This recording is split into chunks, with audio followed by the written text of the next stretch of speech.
Nicolas Rafal. Extrêmement. Bonjour Nicolas. Bonjour à tous, bonjour Ilana. Rêve affreux cette nuit. Non, cauchemar, mais dystopique. J'ai rêvé qu'Émeric Caron avait arrêté le journalisme pour être député, que Donald Trump s'était fait une nouvelle couleur, que Louane sortait un nouvel album. Heureusement, rien de tout ça n'est vrai. Ouf. 21 avril, date mythique de l'histoire. C'est un 21 avril que Jospin, le cheveu trotskiste et la mine défaite, annonçait qu'il se retirait de la vie politique. C'est un 21 avril qu'a eu lieu le dernier duel en France en 67 entre Gaston Defferre et René Ribière, se soldant par la victoire du premier, une estafilade infligée à son adversaire auquel il laisse la vie sauve et qui se mariera le lendemain. L'histoire ne dit pas si le second n'a pas créé les conditions d'un duel la veille de son mariage, histoire d'y échapper le lendemain. Voulez-vous prendre pour épouse ? C'est-à-dire que je suis mort. Ouais, c'est une chance que les duels n'existent plus et en même temps, c'est dommage. Les soubresauts de l'actualité récente nous invitant parfois à regretter une époque moins frileuse où pour laver son honneur, on n'allait pas sur Twitter, on allait sur le pré dans les frimas d'un printemps matinal et brumeux, chemise ouverte sur le poitrail fier et belliqueux avec, à 10 pas de nous, pile dans l'axe, un étudiant de Sciences Po. Un mec du Hamas, un mollah iranien, un type se prénommant Émeric, mon ancienne belle-mère, bref, quelqu'un que j'aime et que j'admire. Comment, australopithèque, pot de chambre fêlée, tête de bidet entartrée, vous osez me traiter de génocidaire ? Rendez-vous demain matin à l'aube. Ah non, pas à l'aube, c'est trop tôt. 15h15, ça vous irait ? Ouais, non, il y a des horaires pour se faire estafiler. Si j'ai pas mes 8 heures de sommeil, je cicatrise moins bien. Eh oui, Twitter est le nouveau pré.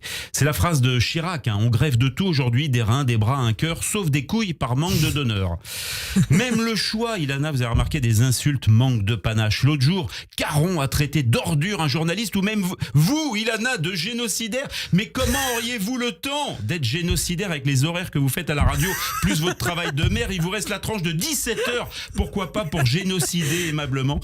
Ordure, franchement, Caron, nous n'irons plus jamais où tu m'as dit ordure. Il aurait pu dire espèce d'encombrant ou biodéchets à valoriser en compost. Ordure, c'est trop large, on ne sait pas où recycler.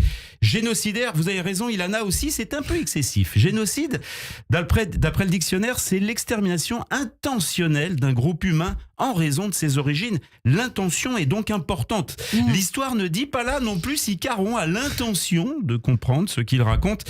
Mais le 7 octobre au matin, on se souvient bien que Tsahal avait l'intention de profiter du repos et de la fête et que ce sont bien les encombrants du Hamas qui ont franchi les frontières en premier pour intentionnellement massacrer des personnes d'un autre groupe humain en raison de ses origines. L'intention manifeste de notre ami, ancien journaliste, est donc bien de dire des conneries. Eh oui, génocidaire, mais je suis nazi aussi apparemment. Ah, nazi, très bien, mais voilà. Ça vous va extrêmement bien.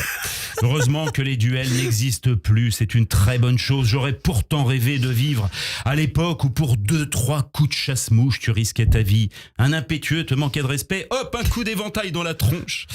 Le seul souci, c'est que je ne sais pas me battre. La dernière bagarre que j'ai remportée, j'étais en CM2, j'ai gagné contre une petite qui était en CP. Déjà, j'ai une forme de lâcheté physique un peu. Je sais pas ce qui me retient de te casser la gueule, dit Michel Blanc à l'ermite dans Les Bronzés. La trouille, non ? Mes parents m'avaient inscrit au judo quand j'étais petit. Je me blessais en enfilant le kimono, vous imaginez ? En plus, j'ai failli avoir une commotion cérébrale, rien qu'en respirant l'odeur des pieds dans les vestiaires, touché coulé à la bataille nasale. Bref, j'ai jamais dépassé la ceinture jaune.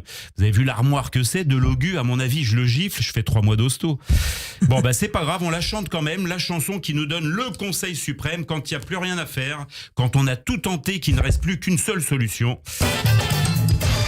Une bonne paire de claques dans la gueule, la vie reprend tout son prix.